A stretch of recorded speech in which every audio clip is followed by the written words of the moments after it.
வாழ்க வையகம், வாழ்க வையகம், வாழ்க வளமுடன். குரு வாழ்க, குருவே துணை. மனவளக்கலை உறவுகளுக்கு கோபாலின் வணக்கங்களும் வாழ்த்துக்களும். அருட்தந்தை வேதாத்ரி மகரிஷியின் மனவளக்கலை பற்றி தினமும் சிந்தித்து கொண்டிருக்கின்றோம். இன்றைக்கு மனைவி நல வேட்பு விழா, ஒய்ஃப் அப்ரிசியேஷன் டே என்ற ஒரு விழாவை உருவாக்கி வடிவமைத்து கொடுத்தவர் அருட்தந்தை வேதாத்ரி மகரிஷி. குழந்தைகள் தின விழா கொண்டாடுகிறோம், குடியரசு தின விழா கொண்டாடுகிறோம், அன்னையர் தின விழா கொண்டாடுகிறோம், ஆசிரியர் தின விழா கொண்டாடுகிறோம், காசநோய் தின விழா கொண்டாடுகிறோம், காதலர் தினம் கூட கொண்டாடுகிறோம். ஆனால் நமக்காகவே வாழ்ந்து கொண்டிருக்கின்ற ஒரு தியாக பிரம்மம் மனைவி. மனை என்றால் நம்முடைய வீட்டு மனை வெற்றிகரமாக நடக்க வேண்டும் என்பதற்காக இறைவன் நம்முடைய வினைப்பதிவுக்கு ஏற்ற துணையை அனுப்பியிருக்கிறான். அது ஏதோ பெற்றோர்களாலும் உறவினர்களாலும் உருவாக்கப்பட்ட துணை என்று தயவு செய்து எண்ணாதீர்கள். தெய்வீகமான உறவு என்று வேதாத்ரி மகரிஷி சொல்கிறார்கள். அப்படிப்பட்ட அந்த உறவை எப்படி மதிக்க வேண்டும் என்பதை உணர்த்துவதுதான் இந்த மனைவி நல வேட்பு நாள் விழா. இதில் காந்த பரிமாற்ற தவம் என்ற ஒரு அற்புதமான தவத்தையும் கொடுத்திருக்கிறார் வேதாத்ரி மகரிஷி. ஒருவர் கை மீது ஒருவர் கை, இரண்டு கைகளையும் வைத்து மனைவியை நாம் பாதுகாக்க வேண்டிய கட்டாயத்தில் இருக்கிறோம் என்று ப்ராமிஸ் பண்ணுற மாதிரி ஒரு நிகழ்வு இது.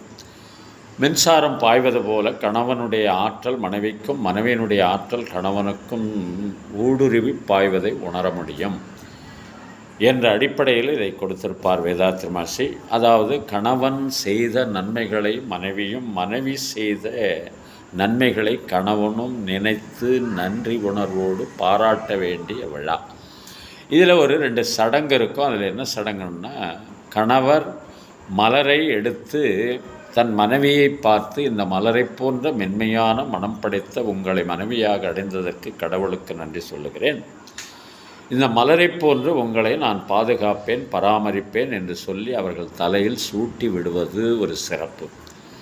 அடுத்து வாழைக்கனி எடுத்து மனைவியானவள் கணவனிடம் ஒரு வாசகத்தை சொல்லி கொடுக்கிற இந்த விழா பார்த்திங்கன்னா, இந்த கனியை போன்று மனம் படைத்த உங்களை கணவனாக அடைந்ததற்கு கடவுளுக்கு நன்றி சொல்லுகிறேன். இந்த கனியில் உள்ள விதை மீண்டும் முளைத்து பூத்து காய்த்து கனிந்து ஒரு இனிமையை தருவது போல என்னை உங்கள் வாழ்க்கையில் இணைத்து இனிமையான வாழ்வை தந்தமைக்காக நன்றி பாராட்டும் விதமாக இந்த கனியை உங்களுக்கு வழங்குகிறேன் என்று சொல்லி இந்த கனியை கொடுத்தல் சிறப்பான ஒரு நிகழ்வு இது. நாளைக்கு அருட்தந்தை வேதாத்ரி மகரிஷியுடைய வாழ்க்கை துணைவி அன்னை லோகாம்பாள் அவர்களுடைய பிறந்தநாள், 102வது பிறந்தநாள். அந்த விழாவை மனைவி நல வேட்பு நாள் விழாவாக மனவளக்கலை தவமையங்களிலும் அறக்கட்டளைகளிலேயும் அறிவு திருக்கோயில்களிலேயும் இந்த விழா சிறப்பாக நடைபெறும். அகில உலகமெங்கும் நடைபெறும். அதாவது உலகத்தில் உள்ள அனைத்து மையங்களிலும் இந்த நிகழ்ச்சி நடப்பது மிகவும் சிறப்பு என்று சொல்லி இந்த சிந்தனையை நிறைவு செய்கின்றோம். இறைவன் கொடுத்த ஒரு வரப்பிரசாதம் பெண்மை என்ற அடிப்படையில் கவியரசர் கண்ணதாசன் அருமையான ஒரு பாடல் எழுதியிருப்பார். இளமை கொலுவிருக்க இனிமை சுகம் இருக்க இயற்கை மனம் இருக்கும் பருவத்திலே பெண்ணில்லாமல் சுகமில்லை உலகத்திலே அனைத்து வளர்ப்பவளும் தாயல்லவோ அணைப்பில் அடங்குவதும் அவள் அல்லவோ கவிஞன் பாடுவதும் கலைஞன் தேடுவதும் இளைஞன் நாடுவதும் பெண்ணல்லவோ பெண் இயற்கையின் சீதன பரிசல்லவோ இளமை கொலுவிருக்க இனிமை சுகம் இருக்க இயற்கை மனம் இருக்கும் பருவத்திலே பெண்ணில்லாமல் சுகமில்லை உலகத்திலே பொன்னும் பொருளும் வந்து நகை செய்யுமா ஒரு பூவைக்கு மாலையிட மனம் வருமா இன்று ஓடி வரும் நாளை ஓடிவிடும் செல்வம் சிரித்தபடி அமுதிடுமா எந்த செல்வமும் பெண்மைக்கு இணை வருமா இளமை கொலுவிருக்க இனிமை சுகம் இருக்க இயற்கை மனமிருக்கும் பருவத்திலே பெண் இல்லாமல் சுகமில்லை உலகத்திலே. வாழ்க வளமுடன்.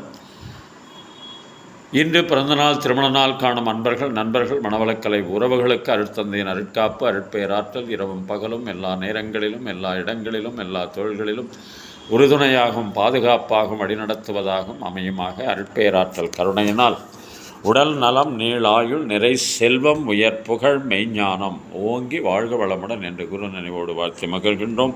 திருமணத்திற்காக காத்து கொண்டிருக்கும் பெண்கள் பிள்ளைகள் இவர்களுக்கு நல்ல வரனமைந்து விரைவில் திருமணம் நடைபெற வாழ்த்துகின்றோம். வாழ்க வளமுடன். வேலைவாய்ப்புக்காக காத்து கொண்டிருக்கும் பெண்கள் பிள்ளைகள் இவர்களுக்கு நல்ல வேலைவாய்ப்பு அமைய வாழ்த்துகின்றோம். வாழ்க வளமுடன். குழந்தை பாக்கியம் இல்லாத தம்பதியினருக்கு விரைவில் குழந்தை பாக்கியம் அமைய வாழ்த்துகின்றோம். வாழ்க வளமுடன். உடல் நலம் குன்றி இருப்பவர்கள் மனநலம் பாதிக்கப்பட்டிருப்பவர்கள் தொற்றினால் பாதிக்கப்பட்டிருப்பவர்கள் அனைவரும் விரைவில் பூர்ண உடல்நலம் பெற வாழ்த்துகின்றோம். வாழ்க வளமுடன்.